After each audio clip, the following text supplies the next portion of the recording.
kimsingi ukiangalia safari yote ina masaa kama 13 hivi mpaka Yanga Afrika tunafika.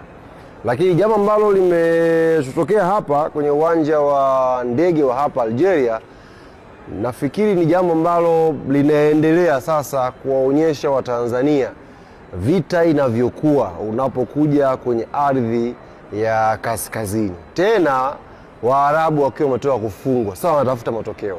Mazingira huo yanakuwa magumu kutoka siku ya kwanza tu. Tumetua hapa sisi na Mamelodi muda mmoja, sisi na klabu ya Mamelodi Sundowns. Wao wanacheza na MC Alger, sisi tunacheza na JS Kabylie. Tumetua hapa mpaka sasa hivi nazungumza na nyie, tumekaa hapo ndani masaa 4. Masaa 4 hapo ndani.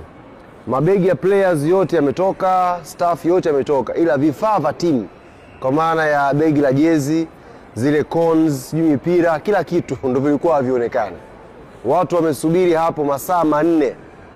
Imefika hatua Mamelodi wakaanza kuzunguka huko ndani, na hawa staff wetu ndio wamekuta mlango wa nyuma mizigo inatoka inapelekwa store, kwa kisingizio kwamba eti mwenye yule mizigo haonekani yuko wapi. Sasa hiyo ni mpira wa Afrika ulivyo na vimbwanga vyake unapokuja ugenini.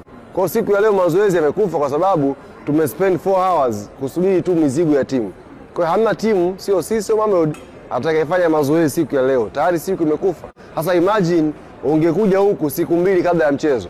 Maana yake usinge train siku moja unakuwa na siku moja kufanya mazoezi. Kwa hiyo sisi hata kuwahi kumetusaidia kwa sababu tubakia na siku nyingine 2